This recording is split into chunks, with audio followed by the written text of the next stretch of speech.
वो जो दीदी, राष्ट्रीय दीदी, श्रेय की बात कर रही थी कि देखिए मोदी जी को इसका श्रेय चाहिए, मोदी जी को इसका श्रेय चाहिए, मैं पूछना चाहती हूं, 1947 से आपकी सरकार दिल्ली में, देश में राज कर रही है।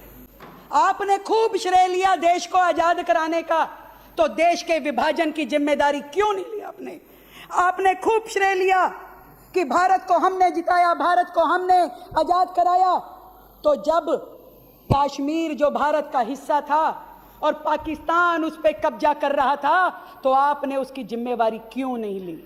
ये आप लोग थे, कांग्रेस की सरकार थी जिसके कारण से भारत के कश्मीर पे पाकिस्तान ने कब्जा किया और तत्कालिक प्रधानमंत्री उनके अपने नाना यूएन के पास दौड़ दौड़ के मध्यस्थता करा रहे थे और पूरा का पूरा कश्मीर का वो हिस्सा, 13,000 किलोमीटर का वो हिस्सा पाकिस्तान को दे दिया। तब जिम्मेवारी उन्होंने क्यों नहीं ली?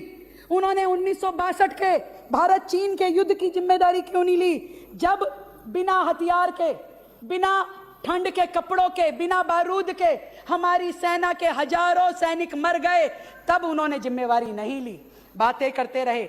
मैं पूछना चाहती हूं, 1965 में जब भारत और पाक का युद्ध हुआ, तब क्यों ये सरकार दबाव में आई थी? जीती हुई जमीनें वापस कर दी, समझौते कर लिए गए, मध्यस्थता करवाई यूएन और यूएस की, तब किस दबाव में थी?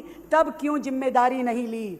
और साथ में बात करना चाहती हूं 1971 के युद्ध की, जब भारत और पाकिस्तान का युद्ध था, सेनाओं ने तब भी शौर्य दिखाया, सेनाएं आज भी शौर्य दिखा रही हैं, पर तब जो सिंहासन पे बैठे हुए लोग होते थे उनमें निर्णय क्षमता नहीं होती थी। 93,000 बंदी पाकिस्तान के सैनिकों को बना लिया गया और बिना शर्त के छोड़ दिया गया।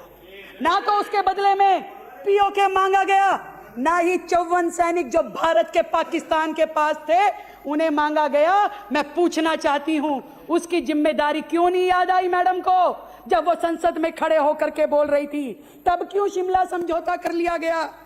मैं पूछना चाहती हूं, 1984 में जब प्रधानमंत्री इंदिरा गांधी जी की मृत्यु हुई और तत्कालिक उनके बाद के प्रधानमंत्री राजीव गांधी खड़े होकर के ये कह रहे थे कि बड़ा पेड़ गिरता है तो धरती हिलती है, तब उन्हें जिम्मेदारी का बोध नहीं था कि उनके इस एक वाक्य ने पूरे के पूरे भारत में हजारों सिखों के घर बर्बाद कर दिए, उनका कत्लेआम कर दिया।